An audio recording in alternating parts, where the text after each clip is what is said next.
Are ads popping up again and again while you are playing games on your Android phone? If yes, in this video I'll show you a simple setting that can block ads on your Android games and you don't need to install any extra app. First, go to settings on your Android phone. At the top, tap on the search bar and type private DNS or DNS. Tap on private DNS.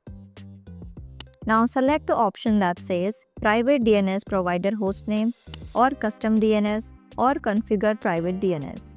The name can be slightly different depending on your phone. In the hostname field, type dns.adguard.com. Now tap on save. That's it. Now ads and apps and games will be blocked automatically. If you ever want to turn it off, just go back to private DNS and switch it to automatic or off. So tell me, have you ever tried any other method to block ads and did it work? Share your experience in the comments. If this trick helped you, don't forget to like the video and share it with your friends who are also tired of ads and games. Don't forget to subscribe to the channel for more such helpful tech videos.